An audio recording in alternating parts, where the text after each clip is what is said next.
Kicking off the list at number 10, ALEA Bell. Making her first appearance in Venom 2099, issue 1, ALEA Bell started her superpowered days on a tragic note, as most of these are. She was in a car crash that ended up taking the life of her mother. She was raised afterwards by her father Theo Bell, and ALEA was having a hard time at school. Some students were bullying her because of the scars on her arm from that crash. So yeah, those kids are awful. Don't be like those kids. Thanks. Next, ALEA was selected to go under this experimental treatment developed by Alchemax scientist Dr. Russell. But as you would guess, being on this list, the experiment went south. During this treatment, she saw these visions of an ancient dark god. All these humans bunched up together, all these voices. It was just eternal darkness. But after the treatment, her arm was back to normal, which was her main goal here. But when a bully came forward to try and mess with her the next day, a black tendril reached out of her hand and cut off the Alchemax monitoring bracelet. So something's fishy here. She started to then hear an evil voice in her head, so she ran home and literally tried to wash the symbiote off like a bad henna tattoo. Alchemax was planning on turning her into a super soldier the whole time. That was their secret evil plan. The symbiote and ALEA ended up relating to each other, and a new Venom was born. Their first plan of attack was to infiltrate Alchemax and get the rest of the symbiote, not just the arm part. Once Venom was whole again, ALEA made it agree to not kill anymore, and instead be a hero with her. A hero that scars childhood bullies named Bether. And before we continue on with this list of alternate versions of Venom, if you want to go ahead and give that video a thumbs up, that would help us a lot. It really goes miles for us here at Top 10 Nerd. You're so sweet. Back to the list. Number 9, X-23. Coming from Edge of Venomverse, this alternate version of the symbiote might be the scariest. Yeah, Laura was born in a lab from the DNA of one James Howlett. She was cloned and alone all of her life, trying multiple times to escape, but still there was no luck. The guards were always ready for her. That is until a goopy solution was bestowed upon her. Her claw cracked open a glass panel that released the Venom symbiote, and the next page we see X-23 out and about trying to talk the symbiote out of eating some of the others who live nearby. Now they don't eat those kids, but when a thug comes along asking those kids for money that they owe, Venom Laura stops him real quick. Says people getting hurt makes them sick, and then 7 pages later they absolutely annihilate more guards in public. We love it. Number 8, Fashion Venom. Venom with a twist, or rather, Venom with a hip twist. The Marvel Age miniseries Spider-Man and Power Pack. This was a 4-parter released in 1984. We have Alex, Julie, Jack, and Katie Power. They're these adorable young kids, each got their powers after a chameleon named Whitey passed his powers onto them. He'd separated all of his abilities into the 4 of them. Kind of like the Fantastic Four, except with more boogers. The miniseries kicks off with Spider-Man thanking the Pack for helping him stop Sandman earlier. He thanks the children by getting them VIP tickets to New York Fashion Week, because that's something kids enjoy, apparently. Much better than Legoland, I guess. Little vacay on Spider-Man, we'd love to see it. Now cut to a fashion designer rushing to work. He gets bumped, spills coffee everywhere, his fancy new fabric is ruined, so he's probably ruined as well. That guy that bumped into him just happened to be Venom. Spider-Man swoops in, handles him right quick with a sonic blaster, gets the symbiote right off of him, but where did that symbiote go? That designer got his glittery hands on the suit, and New York Fashion Week wasn't ready for the newest, hottest trend. He introduced this new fabric, so versatile it can change your appearance. Wow, if you want to wear jorts, then all of a sudden you want to wear not jorts. There you go, buy this stuff. Peter just happens to be there snapping pics of MJ, getting those angles, when all of a sudden, those dazzling dresses turn deadly. Turns out the solution of the day is bad European techno music at full volume. That's the solution for most things in life, realistically. Number 7, Venom Thing. Coming from Earth 51838, making his first horrible appearance in Peter Parker the Spectacular Spider-Man issue 304, Benjamin Grimm became the head guard of a prison for superhumans, of course under the commands of President Harry Osborn. While he was there, that's when he came into close contact with a symbiote and became this absolute unit. Look at this thing. The Resistance came in and had to go toe-to-toe with Venom Thing. That's the scariest thing I can imagine. Literally, the scariest thing I can imagine. Out of all the alternate versions, this guy has to be the most haunting. I mean, even before the Venom symbiote actually came into contact with him, I wouldn't want to fight Ben Grimm in any prison on any day. So we have to include him. I mean, look at him, come on. Number 6, Ngozi. Ngozi was a track star. She began her comic run in Venomverse War Stories issue 1. She was an outstanding athlete, an amazing person in general, until she was involved in a horrible bus crash in which paralyzed her from the waist down. Again, another tragic start to this version. Really heartbreaking premises are coming in for part 2, wow. She was outside one day trying to catch a grasshopper for her bug collection. Her hobbies, of course, were turned down a notch. She was a little slower, but still nonetheless she was outside enjoying life regardless. That's when the symbiote in her crossed paths, changing her life forever. The symbiote beforehand had been evading the grasp of Rhino, but when Black Panther was killed in that battle, Ngozi convinced the symbiote to work with her instead, in order to protect the civilians of Lagos. The Dora Milaje saw all this unfold, and they were impressed with the young lady. They saw courage in her, so they recruited her into their ranks and also into Wakanda, where she would then get another life-changing upgrade into that of the new Black Panther. Not too shabby. Number 5. Hawkeye. While Clint may have evaded the symbiote's grasp in Old Man Hawkeye, he wasn't too lucky in the alternate reality of Earth 32323. That sounds so stupid. I just keep saying it for like 4 minutes, I'm like, hell. Beginning with Civil War Volume 2, Issue 2, Clint came into contact with it right after the death of Mac Gargan, who we broke down in Part 1, which if you haven't seen, you can watch it after, it's cool, you can do it out of order, we won't tell anyone. After that, Venom Clint was recruited by Peter Parker in order to infiltrate the Iron. The Iron was Tony's war zone, this was right after Civil War. So Peter recruited Clint in order to steal supplies for Beast to finish his weapon project, so he agreed, but upon landing the group was attacked by Stark Sentinels, and Elektra ended up losing her life. Now the reason Clint got this symbiote in the first place is still unknown, but it's said to be potentially traumatic, as are most things involving the symbiote. Number 4. Kingpin Venom. Wilson Fisk, straight out of Earth TRN 421. He appeared in the 100th anniversary special of Spider-Man issue 1 back in 2014. You would think Kingpin obtaining the symbiote for more power would be enough to make you feel sick, but he also had to upgrade it as well, which is what makes this version so unique, and I had to include it here. He added techno-organic improvements to the symbiote that gave him access to any and all tech on the planet. You better check those recently deleted photos before going to a dinner party with Wilson Fisk. When Eddie Brock and Peter Parker were duking it out, they both came to the conclusion that the symbiote should just, you know what, be destroyed. It's not helping either party, let's just get rid of it. Great deal. Goopy fist bump. But that's when Kingpin came along and kidnapped both of them, and then he got the symbiote. And honestly, Kingpin Venom, when he's chasing Peter down, he's like controlling tech and using it against him. I can see this being a pretty stressful situation for Peter, but somehow he managed to escape by luring him into the woods and then starting a forest fire. Usually I would advise against forest fires, but it's Venom we're talking about, so burn it. Burn it all. Get rid of him. Number 3. Don Fortunato. Quite an unfortunato story if you ask me. Not really, it's actually quite tragic. Back in 2005, Marvel wanted to reboot Venom, so the new Venom host was now Don Fortunato after he won the symbiote in an auction. Hey, you want a car or you want a life-changing goop that's gonna kill your family? He gave the suit to his son Angelo to make him more tough, I guess. See, Eddie warned about the risks, but Angelo didn't listen. Angelo attacked Spider-Man and ripped out his heart, only to discover, oops, that was just an imposter, because costumes are a thing that exist in real life. And after a fight with the Spider-Man, Angelo left out of fear. Venom wasn't a fan of this because he's like, oh, you're leaving, I don't like you, you're kind of weak. So he left the host, he left him mid-air. Spider-Man would have swooped down and saved him, but his gear wasn't working properly after the fight he just had with Angelo. You played yourself. Number 2, Old Man Logan. We had Laura on the list earlier, so we gotta throw Logan in there too. Of course! Coming from the edge of Venomverse issue 4, we see Logan get captured by Angel, Spider-Girl, and Hulk Jr. when all of a sudden he's eaten by a T-Rex, the same T-Rex that was venomized in the original Old Man Logan story. Now considering the fact that Logan was eaten by the Hulk in that story and then ended up ripping his way out, we gotta think he's probably gonna be okay after this. And he is okay, in fact he's better than ever. The symbiote ended up bonding with Logan inside of the dinosaur, giving us a pretty fun issue. He rips his way through the dinosaur and tears his enemies apart. At one point, we're even given a glimpse of Venom Captain America, but we'll save him for another list. And finally, number 1, Agent Venom. Flash Thompson first appeared in Amazing Fantasy issue 15 back in the early 60s, and since his first introduction as a classmate to Peter Parker, he's seen quite a bit of change. First starting out as a bully, and by the time he left college he was joining the military stationed in Southeast Asia, but he didn't stick around for too long. The American forces just destroyed this beautiful temple that they found, and Flash was having no part of it. It's like Avatar, especially after meeting the lovely Shashan who healed him. He was like, guys, don't do this.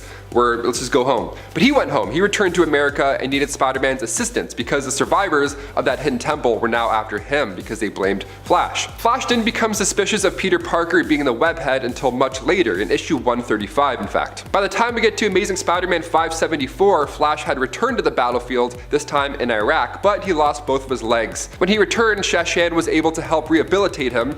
Things changed dramatically for Flash when he was enlisted into Project Rebirth 2.0. The government had acquired the Venom symbiote after Mac Gargan's arrest following the siege of Asgard.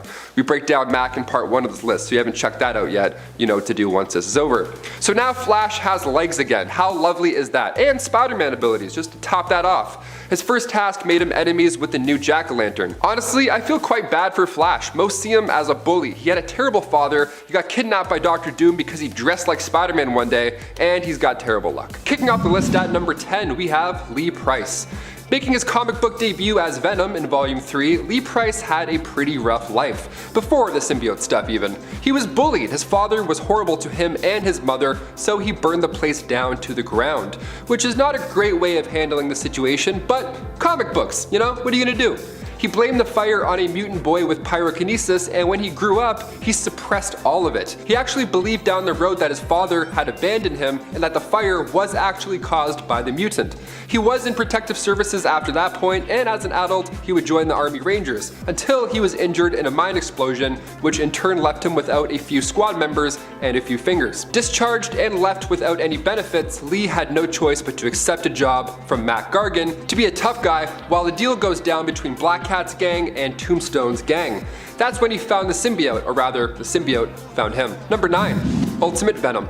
Venom of Earth 1610, aka the Ultimate Universe, made his first appearance in Ultimate Spider-Man 33. Now the Ultimates are great for the most part. We see these major changes to the heroes we thought we knew, like Thor, for example, isn't a god this time around. Gwen becomes Carnage, and Wanda and her bro, they're close. They're closer than the other version, that's for sure. In this tale, Richard Parker and Eddie Brock Sr. were working together to develop a way to heal humanity. The symbiotic biosuit named Project Venom was underway. The project was adding up to be more than a two-man job, so they partnered up with Trask Industries for some help. The company eventually realized the potential of the symbiote and figured, let's just use it as a bioweapon and create super soldiers. Sounds good, let's do it. That ought to do something, right? Well, it did do something. When Richard and Eddie were on a plane to fight Trask in court, see, they had secretly created their own version and wanted to pull it out to prove ownership. But Eddie pulled the suit out a little bit too early while they were still flying, and that's how they all perished in the Ultimate Universe.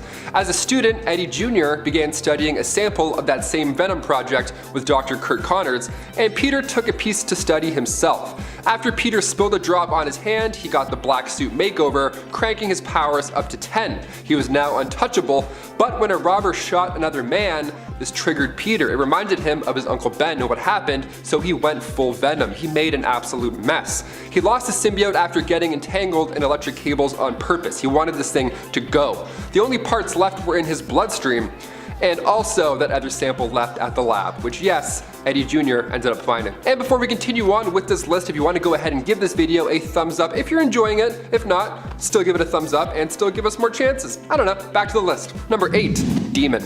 Coming in hot from Earth 5101, Pavitar Prabhakar made his first appearance in Spider-Man India, issue 1. Pavitar moved to Mumbai with his Aunt Maya and Uncle Bim to continue studying. He got half a scholarship and was determined to keep the success train going. His best and only friend, MJ, Mira Jane, stood by his side all the while. He got his powers through an ancient ritual, which in my opinion is way cooler than a spider biting your hand mid-photo, you know? Nalan Oberoi, a crime lord of this alternate reality, used an amulet to get himself possessed by a demon. That demon was determined to hold the door open for other demonic forces. Pavitar, while being chased by bullies, ran into an ancient yogi who then gave him the powers of a spider. Which sounds great, but when you find out that this reality's Venom is a century-old demon stuck in an amulet, you get a little bit nervous for him. Demon Venom was freed by a cult called the Neo-Alvars, and once he was free, nearby towns were just obliterated. You know the rest. He had us in the name Demon, let's be honest here. Number 7, She-Venom. Anne Wang, aka She-Venom, will be returning in Venom Let There Be Carnage. Michelle Williams is set to return, of course, and she's been around in comics for a while. She first appeared in Amazing Spider-Man issue 375 back in 1993. She first met Eddie while at Empire State University, and she actually fell in love with him quite fast because, you know, he saved her life from a group of thugs. That ought to do it. So they get married, Eddie starts working for the Daily Globe, she was a lawyer, and everything sounds like a pretty fantastic household if you ask me. You know, until Venom Dark Origin issue 2, when she divorced Eddie after getting sick of his Spidey hatred. Once Eddie got the symbiote, Spider-Man asked for Anne's help. Any hot tips, favorite driving ranges? Come on, help a brother out here. So she explained some of his history and it did help. Spider-Man was able to meet up with him in issue 375 of The Amazing Spider-Man. But Anne followed in the background as well. She wanted to talk to Eddie and talk him down from this vendetta. Things were actually starting to cool off for a bit, and then these idiots show up to take everybody in. That doesn't happen, obviously. Instead, Anne is put in danger and Spider-Man helps Eddie save her. And then the two webheads make a deal. Later on in Venom Sinner Takes All issue 2, Anne was shot by the third Sin Eater and was bleeding internally. It wasn't looking good. Venom carried her away to a secret hideout, and the only way she could survive was if the symbiote attached itself and healed her, thus creating She-Venom. Number 6. ANTI-VENOM. When Eddie Brock and the symbiote did separate, you would think that would be the end of it, or something good at least. Well, in fact, without the symbiote, Eddie has to now live with cancer, which sucks, but he spent his days volunteering at the Feast Center, so he's trying. Something's happening, he's trying to make good. Martin Lee, aka Mr. Negative, used his powers to cure Eddie's cancer. Just Eddie? Like, I feel like there's a lot of other people we could help out, but okay. But in doing so, Lee accidentally infused the symbiote into Eddie's bloodstream, so the symbiote was fused into his white blood cells. In The Amazing Spider-Man issue 569, ANTI-VENOM is now born. It's just Venom with the opposite colors, essentially, with the white blood cells added in there. This version of the symbiote has phenomenal healing powers, as you would guess. It can create antibodies that cures any known disease or any impurities with your body. Now, the main difference between Venom and ANTI-VENOM is that Eddie Brock is now in full control. He's got two hands on the wheel this time around, and the symbiote lasted a few years in the comics, and in The Amazing Spider-Man issue 671, it was destroyed when it was used to cure the spider virus. Number 5. Gwenom. Hitting the page for the first time in Spider-Gwen Volume 2, issue 25, Gwenom, well, you can probably guess. Gwen Stacy turns to the dark side after she sees her father beaten into a coma from Rhino. Thing is, Matt Murdock gave the order. Yikes. She's out for blood, and this symbiote will make it a lot easier to shed it. But not if Frank Castle gets to them first. He actually killed Rhino right as Gwenom was gearing up to do it. Probably for the best that it didn't happen. She's actually out for everybody at this time, because then she breaks into the S.H.I.E.L.D. correctional facility to confront Cindy Moon, and she asks Cindy why she made this mutant spider in the first place. Cindy sees that she's upset, but she doesn't blame the symbiote. She knows that these are Gwen's words and thoughts, the symbiote is just shouting them. Cindy implores Gwen to let go of her anger towards Matt Murdock, which is easier said than done. Number 4. Venom 2099. Kron Stone, the older half-brother of Miguel O'Hara, aka Spider-Man 2099, first entered comics in Punisher 2099. But 3 years later in Spider-Man 2099 issue 35, he becomes Venom. How did this happen? You're literally in the Spider family. What went wrong?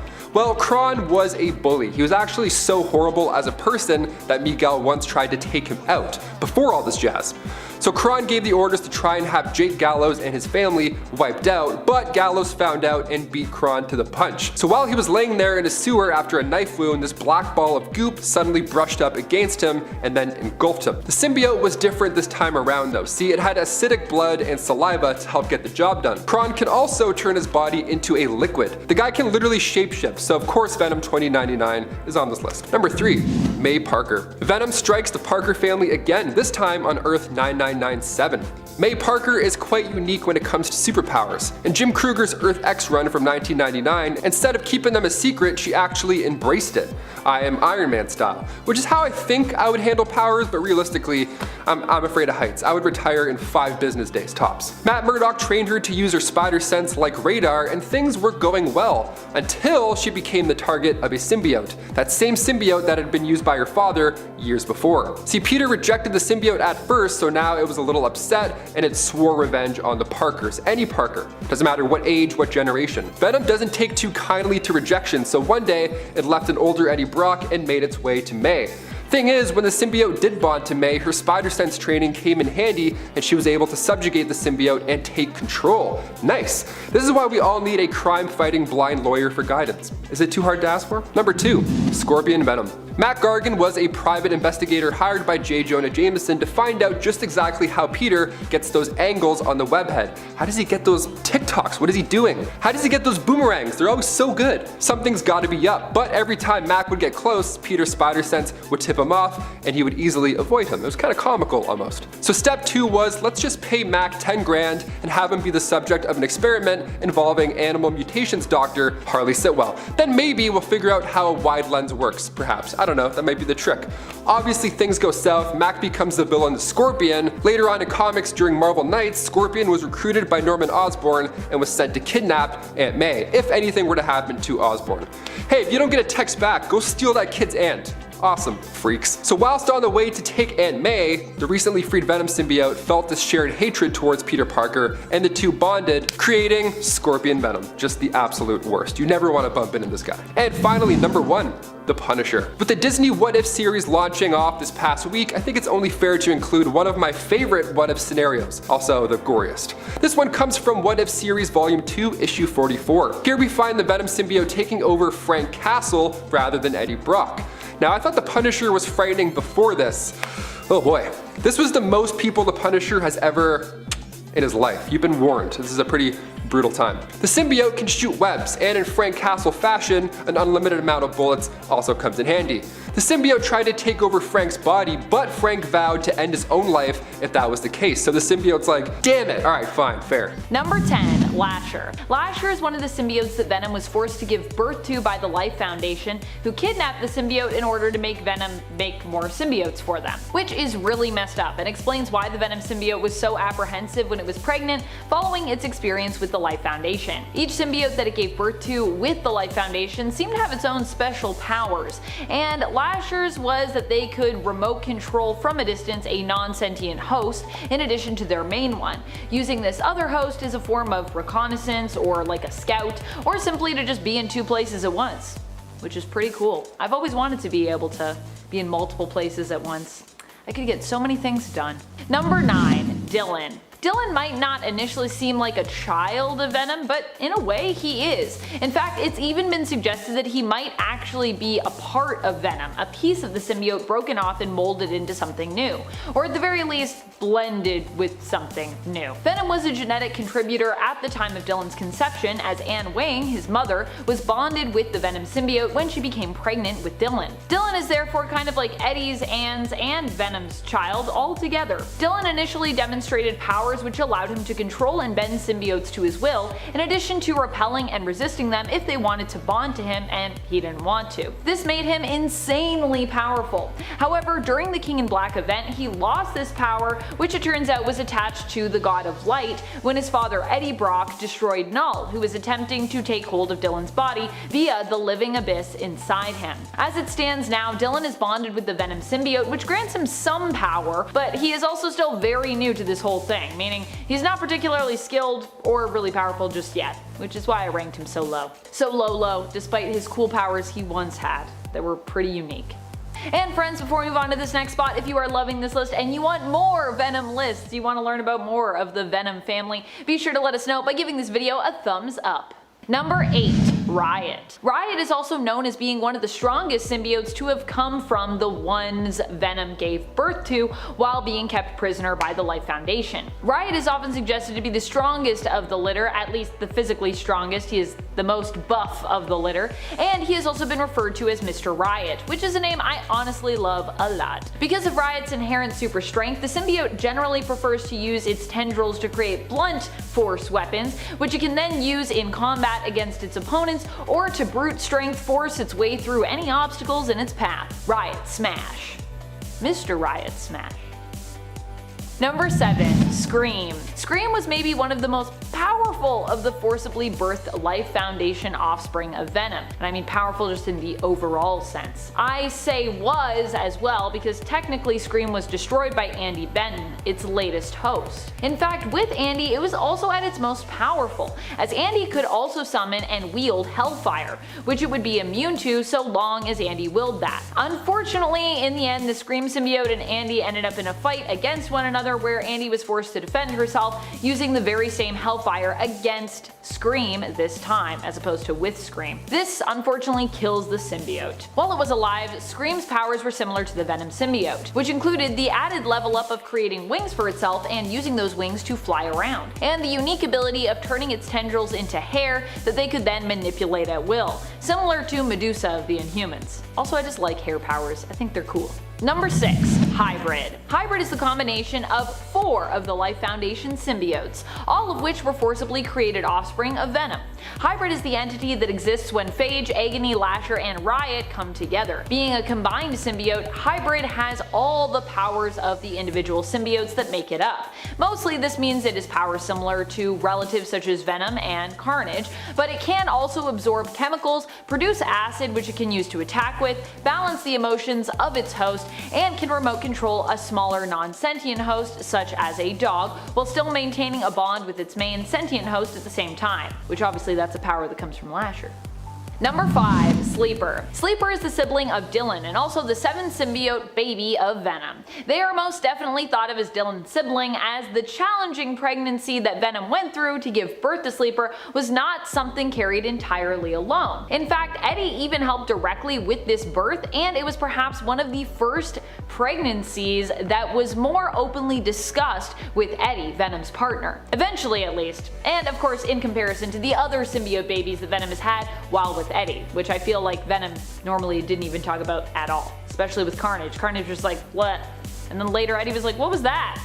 And I was like, oh, I had a baby, whatever. Sleeper seems to be autonomous and doesn't specifically need a host, unlike some other symbiotes, especially in those early comic book days. I mean, back in the day, Venom was like, if I don't have a host, I'm literally gonna die. In this way, Sleeper is more of a giver, where their host would benefit more from their bond as opposed to the other way around. Sleeper boosts the abilities of its host and provides the additional power of producing various chemicals, some of which can be used to influence the emotional response of enemies, bending them to their will, making them sleepy, making them less aware so Sleeper can like sneak around more easily. Lots of cool stuff. And technically, Sleeper can also kind of use those chemicals to like get a little bit of telepathy going on, which is pretty cool. Number 4. Carnage. Definitely one of the most powerful children of Venom out there, and one that we can't have a list without would be Carnage. Carnage is much more ruthless than Venom and much more prone to violence, though this is likely because of the influence of this symbiote's first and main host, and often their chosen host to this day, Cletus Cassidy,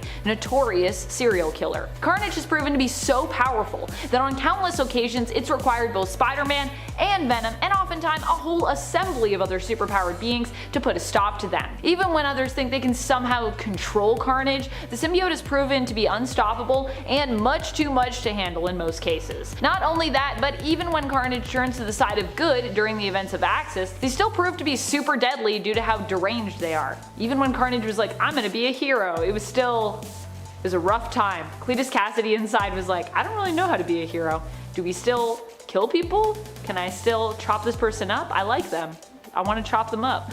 Number 3. Toxin. Toxin isn't specifically a child of Venom, but is more their grandchild, I suppose. Toxin is an offspring of Carnage, but is believed to be even more powerful than both Carnage and Venom combined. Toxin has all the powers of Carnage, but is believed to be stronger. Additionally, it is said that they have a more strong resistance to heat and sonic waves, making them a tougher opponent in most cases. While Toxin definitely has a dark side, they can also be reined in, which is what their first host, Patrick Mulligan, tried to focus on helping them with, mentoring them and trying to help them learn how to become a hero. So despite Toxin coming from Carnage, they're not inherently bad, though they definitely do have a little bit of a Carnage streak running through them. That's what happens when you're Carnage's child, I guess. Number 2. Silence. Silence was actually what came out of Scream's death. Andy Benton bonded with Silence, believing the symbiote at first to be Scream. In reality, Silence was made out of Scream's remains combined with ANTI-VENOM, making it much more powerful in theory than Scream. Technically, it is not a direct child of Venom, but it was made out of the remains of Venom's child Scream, and Venom's sibling, in a sense, Anti-Venom, known for being one of the most powerful symbiotes around. So because of this, I'm gonna count it as a relative / offspring of sorts, albeit a very weird, very comic book complicated one. I mean, it's kind of like a clone of Venom's child, but then also like kind of part Venom's sibling, so yeah, I don't know. Number 1. Codex. This is technically an alternate future version of Dylan where he becomes a version of the King in Black instead of his dad. Well, at least a version of that on Earth. We meet this version of the character in Venom in the arc prior to the King in Black event. Dylan and Eddie of Earth 616 must team up in order to defeat this alternate god mode version of Dylan, who has become ruler of Earth, creating his own hive mind of symbiotes there that he himself controls. Now, if you thought Null was scary, then you would probably also really love this story featuring Dylan of Earth 1051, known at first as Codex. This version of Dylan would fall under the influence of Null, which was ultimately what turned him dark. Dylan of Earth 616 and his father would help to break the influence Null had over Codex, only for him to fall into a coma and then later be pursued and bonded with by Carnage. Dylan as Carnage in this reality made him even more terrifying than he'd been as Codex. Once more he ruled the Earth, but this time a lot more sadistically, killing and tormenting its inhabitants as he pleased. At number 10 we have Phage. So he is a symbiote that can constitute matter manipulation. That's a mouthful, don't try to say it 10 times fast, I don't think it's possible. But this means that he can form his symbiotic costume into long, serrated blades and then slash or stab at his opponents. He also has the ability to possess his brother Carnage, so you can imagine Carnage is very powerful, so to take over him, man, it's difficult to take this guy down. At number 9 we have Lasher. So he came into existence when Venom was kidnapped and forcibly extracted 5 seeds from him to make these superhumans at the Life Foundation, super corrupt, evil place. He has a very different look than a lot of the others because he has these tentacles coming out of his back that he uses in battle to lash out at his opponents. At number 8 is Agony. So a former mercenary is now one of the 5 individuals who volunteered to become a superhuman for, again, that corrupt Life Lab Foundation. She has sharp claws and teeth, but what makes her the most foreboding are her abilities centered around acid generation. Mainly that she can spit an acid that would burn through almost anything. Oof, I feel like my joke was too dirty, so I'm gonna leave it. Number 7 is Scream. She was another one of these people who came from Venom Seeds at the Life Foundation. She seems to have superior skills to the rest of them, so she quickly became their leader, so that always makes me feel like you're the most evil also. Her unique power is that she can use her hair as a weapon. Ah, watch out boys. But seriously, this means she can like wrap it around people to hold them in place. She can also use it offensively. It's also later revealed that her host was clinically insane and she ends up murdering all of her fellow Life Foundation symbiotes one by one. Dark twist. ZZZXX, I know, great name, comes up at number 6. He is said to be one of the 5 most dangerous criminals in the galaxy from the Shi'ar Empire. His big difference is that he feeds off the brains of his host. Exclusively. Like, he's basically like a zombie symbiote, almost. Others have definitely shown desire to do this, but he is doing it all the time. He's just like, oh yeah, brains, give them to me, that's what I want. Super scary, creepy, and evil. At number 5 we have Riot, said to be by far the most violent of the Guardian symbiotes the Life Foundation created. Riot was trained in a ton of hand-to-hand combat, firearms, and combat tactics in general. However, he really embraced his dark side instead with a love for blunt force instruments and just bludgeoning his enemies to death. Number 4 is Kronstorm. This guy's host was already bad news before he met the symbiote. He went into business with his evil father, he helped kill the Punisher's family. Once he became a host, he became even more evil with poisonous saliva, poisonous blood, that's right, like Alien, and the ability to transform his host's molecular structure in order to be a more adaptable liquid, aka able to shapeshift a lot more easily. At number 3, this has to be one that popped into my mind immediately. I think a lot of people think of this guy, Carnage. He's one of the most famous symbiotes, to be sure. Carnage and his host Cassidy have a stronger bond than Brock and Venom. I guess they just have a bit more in common, since Cassidy is also an insane serial killer and one of the most